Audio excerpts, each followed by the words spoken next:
Hello, beloved of the Lord. Welcome to the Royal Bride Godmother podcast. I am Grace, your spiritual coach and your spiritual godmother. I welcome all of those who have you choose to listen to the word. And today I've got a word for you. We're going to talk about entertainment, narcissism, and you. And what does that have to do? What do all three have to do? Listen, we live in a culture of entertainment, of diversions, of distractions. We're saturated with this entertainment. But we also live in a toxic culture whose mindset is you can use others as forms of entertainment. Now, I want to say something. If you and I were at a party, I want to ask you, would you be the main course or would you be the banquet? Perhaps some would say, well, I'm the main course, but some of you would say, well, no, I'm the banquet. But I'm here to tell you that you are not one or the other. You're neither. You're not the main course or the banquet, and you're certainly not anybody's main course or anybody's banquet. Never be someone else's entertainment, ever. So let's look at that word entree. In modern French cuisine, the modern meaning of entree on a restaurant menu is the small course that precedes the main course in a 3-course meal, such as the course which in British usage is often called the starter and in American usage the appetizer. So why is it called an entree? And forgive me if I don't do the with the entree, but I don't speak French. In the words of one old-fashioned culinary manual, it's supposed to be easy to eat, pleasing to the appetite, but not satisfying. Let's back up for a moment here. Entree, according to this old-fashioned manual, it was supposed to be easy, pleasing, but not satisfying. Because it was served immediately, preceding the centerpiece of the whole meal, or the roast, it was called the entree, being the entrance to the really important part of the meal. And I know that many people have used others as their entree. And many people live their lives as an entree, that is, as entertainment for someone else's pleasure. Young women are told it's okay to be a man's side chick. It's okay to be peas and potatoes. Young men are told that if they don't have a long list of heartbreaks and sexual conquests, they're just not studs. They're not stud enough and therefore not attractive to the opposite sex. Nice guys finish last, they say. So they say. So the world says, eat, drink, and be merry, for tomorrow you shall die. YOLO is the mantra of our narcissistic Dorian Gray syndrome, gaslighting, entree, side chick gigolo culture of fun and entertainment. But how is this fun to be had? Have you ever met someone who says, do you want to have fun? I've heard it. So as if we weren't saturated and loaded with enough entertainment, fun, and distractions with social media, TV, movies, clubs, partying, radio, drinking every weekend, clubbing, sometimes you may find people who only want to use you as their source of main distraction, fun, or entertainment. Yippee. You become the show for someone else's viewing, carnal, emotional pleasure. So it's one thing for us to use up our time on this earth in any way that we please, to waste it.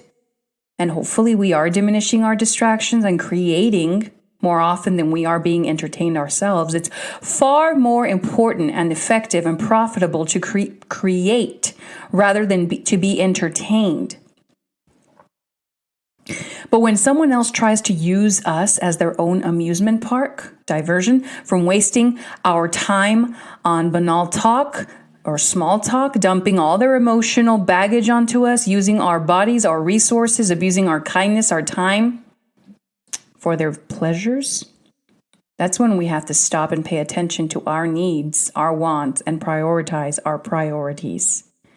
Because narcissistic people use others as appliances, accessories, and supplies to feed and enlarge their own egos. They use and diminish others to control them and expend their energies and resources to the point of utter depletion or until discardment is inevitable. The narcissist is a social vulture and scavenger. Now, a narcissistic culture preaches that people are expendable, time fillers, easily replaced. Implicit is the belief that some people are garbage and can be used as such, and are used as such. But trashy behavior is not the same as saying a person is trash. Any human is capable of poor, gutter-minded, trashy, poor quality behavior. But no human, however, I refuse to believe, is of poor quality. No human is of poor quality. I don't care if it's Adolf Hitler. He certainly left a mark on this world. The world has lied to you, preaching and teaching the belief that few humans are 1 in a million, when biology states that you are 1 in 500 million, or even more. The idea that people are expendable and to be used and exploited even affects the corporate world. It's no wonder why people feel underappreciated, undervalued, demeaned, taken advantage of. But victimhood, I assure you, profits nothing and no one except, of course, the victimizer, the slayer of the soul. Victimhood is a stale mentality that should be completely done away with. But because we live in a culture that perpetuates and perpetrates victim mentality, I don't see that happening anytime soon. So therefore, it is up to the so-called victim to say, enough is enough. To become sick and tired of being sick and tired. Let's look at the culture of fun. In sexual terms, modern lingo calls it hanging out, hooking up, having fun. These are euphemisms for a more unpleasant reality, that is, renting out one's body for fleeting pleasures, for someone else's fleeting pleasure and interest, to pass the time, for exploitation, for selfish uses. Bearing no prudence for the after consequences for the user or the one being used. Foolishness. Because having fun with someone denotes disregard for their time, their resources, their body and or person. Choosing to let others have fun, however, at your expense denotes a disregard for your own time, your resources, your body, and your person. Our culture suffers from a deficit of authentic self-love. That is no lie. Even though the hashtag self-love is ubiquitous, self-love as a concept may be liberally used as a word, as a term, but yet broadly misunderstood. Self-love and self-care has a connotation that goes way deeper than skin deep, because self-love is a mindful act. It is a proactive action. There is no downtime with self-love. It is serious, sacrificial, yet rewarding work. And it comes in milestones, at levels. There is no place for in the moment. It is proactive action, considering the consequences, the options, and the consequences of each option taken, or hypothetically taken. Now let's look at what the self is.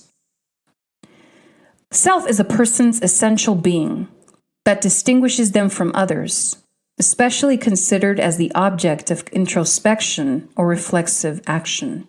And that's according to our dictionaries. I want to ask you the question, what do you feel distinguishes you, the listener, from others? Of the nearly now 8 billion human beings living on Earth, what do you feel distinguishes you, your person, you, from the 8 billion?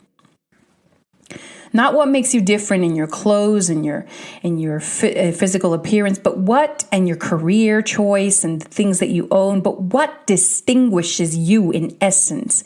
If we were in a large arena filled with thousands of people, how could I point you out from the crowd? We live in a culture that preaches individuality, yet its actions seem to teach conformity to the passing, fleeting, ephemeral image of the state of things.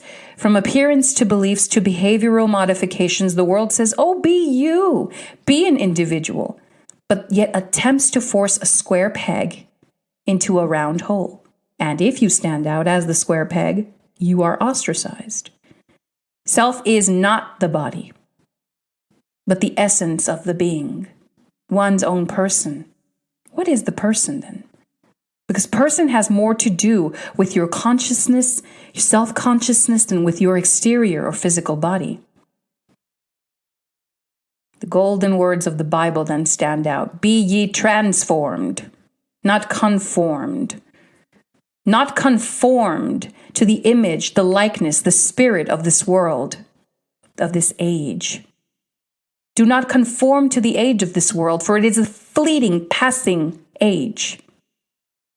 The spirit of the world is wicked itself. Implicit in this is not only conforming to the state of things of this passing world. You're not supposed to conform to the state of things of a passing world, of things that are passing quickly. And I assure you, right now, as I am giving this podcast, already this is stale, because that's how quickly things pass in this world. This message, as you're receiving it, it's good for the present, but by tomorrow, it's a stale message and a new message will reach you. Renewal of the mind daily. Do not conform to the state of things of a passing world, to the fleeting matrix, but adopt a mindset. Not only a mindset where you treat yourself as a unique individual, but you treat others as unique individuals. Whether you're a business person, you work for a corporation, at home, wherever you find yourself, at the supermarket, treat others as unique individuals and not as expendable bodies. And that certainly goes for the club culture. For the spirit of this age teaches that we are expendable. Swipe to the next one. Swipe. Next. Because something better, they say, comes next. But it is an illusion. It is only an illusion. Because in order to get something better at your level, you have to go down in order to ascend. You have to go down. The way up is down. You have to go down, work on yourself in order to elevate.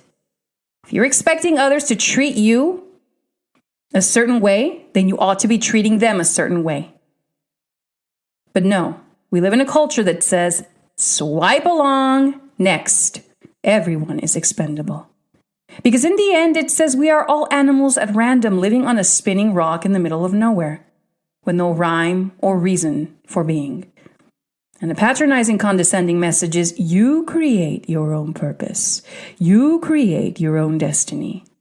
That you may have come into existence through random events, sure, but that existence itself has no reason for existing. But if you create your own purpose, then you, the random exister, truly has no inherent purpose, no matter how much purpose you assign to yourself. Purpose is assigned by God, by its manufacturer, by its creator, by your manufacturer, not by you, not by man. And for many, that is a harsh truth. It requires humility to accept. Acceptance that you are not in this body, in this dirt body, eternal. Your spirit is eternal, but your dirt body is not eternal, and it will go into the ground one day. And I assure you, if your manufacturer has assigned your purpose, then your purpose can only be majestic, magnificent, divine, better than anything you could have come up with in 500 million lifetimes. Because you are made in the image and likeness of the mastermind, of the master creator, of the master worker, the masterpiece himself, the inventor of the masterpiece, of the magnum opus, not the parvum opus. In Mary Shelley's novel, Frankenstein, The monster is but a gory amalgam of dead corpses. He's sewn and stitched together to resemble a human, a divine creature of far higher and superior essence and intelligence than that of a mere combination of dismembered body parts which once belonged to whole individuals. The monster seems to have no true purpose for existing except as a cruel experiment of human arrogance, as leftovers, a feeble attempt at playing God and resurrecting the dead. But the results are disastrous for the monster, for his creator, and for those in the life of the creator. The idea of reuniting the dead in one creature would be scary, disastrous in any time, place, or society. Now, contrary to what many people may believe, God did not create man and abandoned him to his fate out of a fear of man or shame of man. In Eden, God created himself in the form of a man, Adam, and created another being in the likeness of that unique man, Eve. But when man took matters into his own hands and tried to become what he already was by going against perfect wisdom, he lost.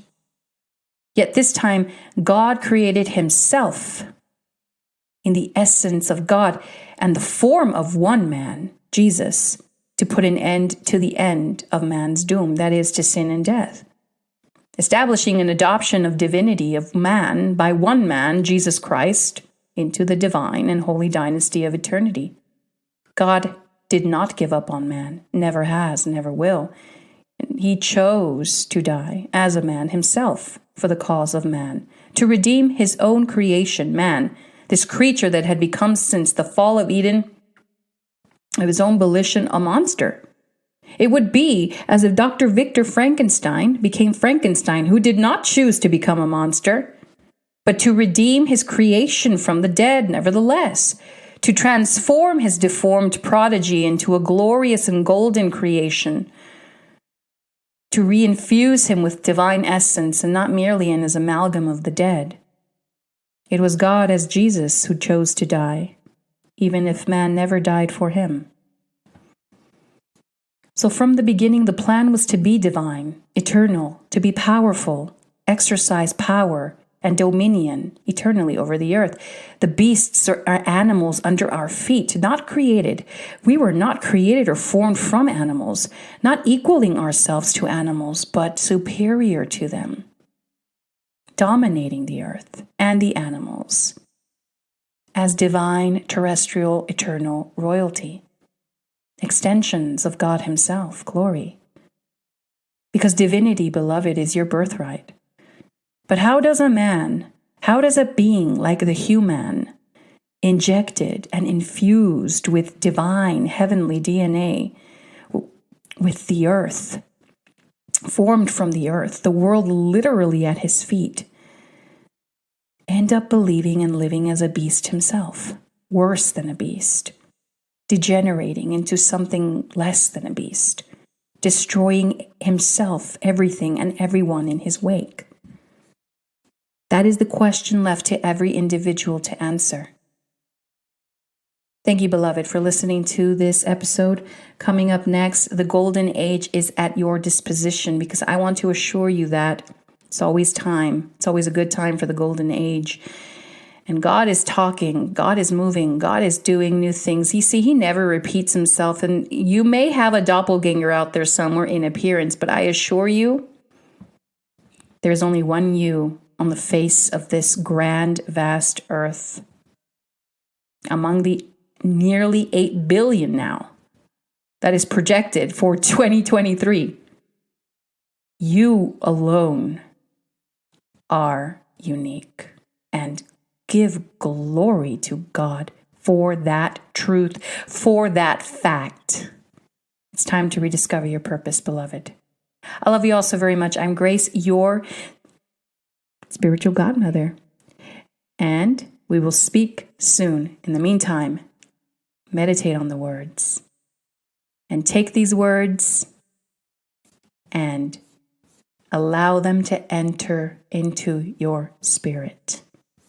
Always, always testing the spirits and believing in the person, in the redemption and the salvation of He one man who has redeemed you from sin and death. Jesus, the man, Christ, God. Glory. Shalom. Salah.